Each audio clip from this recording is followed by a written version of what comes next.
بسم الله الرحمن الرحيم. بسم اللہ الرحمن الرحیم۔ ثلاثی مجرد کے مصدر کے جو اوزان آتے ہیں 50 مصنف نے ذکر کیے ہیں، وہ ہم پڑھ چکے ہیں۔ اس کے بعد مصدر کے بارے میں ہی 3 فوائد بیان کیے ہیں جو کہ بہت ہی اہمیت رکھتے ہیں، تو اس کلاس میں ہم وہ 3 فوائد سمجھتے ہیں۔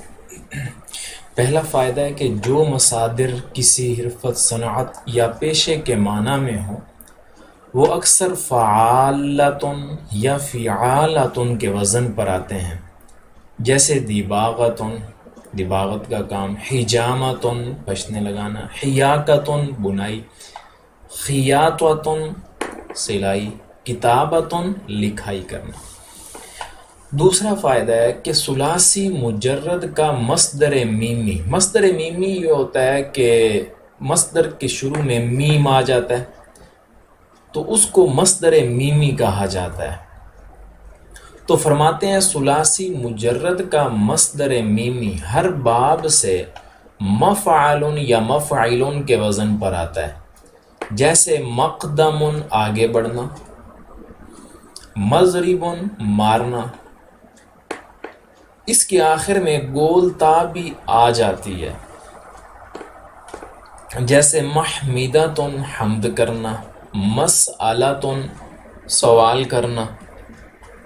اور فعلتن، اگلی بات یہ کہ فعلتن بمعنی مرتن، یعنی فعلتن کا جو وزن ہے وہ ایک مرتبہ کا معنی دیتا ہے کہ یہ ایک مرتبہ کام ہوا ہے۔ اور فعلتن بمعنی نوعیت کے بھی ہر باب سے آتا ہے، یعنی فعلتن یہ معنی دے گا کہ یہ ایک قسم کا کام ہوا ہے، جیسے آگے بتا رہے ہیں۔ جیسے فعلتن کی مثال ضربتن ہے، تو ضربتن کا معنی ہوگا ایک بار مارنا، یعنی ایک بار مارا ہے، 2 یا 3 بار نہیں مارا۔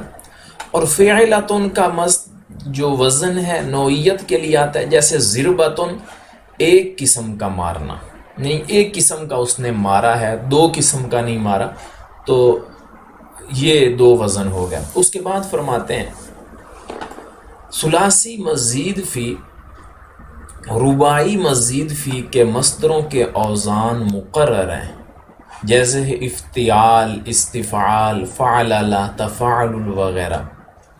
باب تفعیل کا مصدر کبھی تفعیلاتن کے وزن پر آتا ہے، جیسے تجرباتن، تو یہ باب تفعیل کا مصدر ہے۔ اور کبھی فعال اور فعال کے وزن پر بھی آتا ہے، جیسے کذب یکذب کذابا، فعال کے وزن پہ آ گیا، اور کذابا یہ فعالا کے وزن پہ آ گیا۔ اور فعال بھی آتا ہے، جیسے سلم یسلم تسلیم، یہ باب تفعیل کا اصل مصدر تو تفعیل ہی آتا ہے جو مشہور ہے، لیکن یہاں پہ بتا رہے ہیں سلامن بھی آ جاتا ہے، یعنی فعال کے وزن پہ۔ اور تفعال بھی آتا ہے، جیسے کرر یکرر تکرارا۔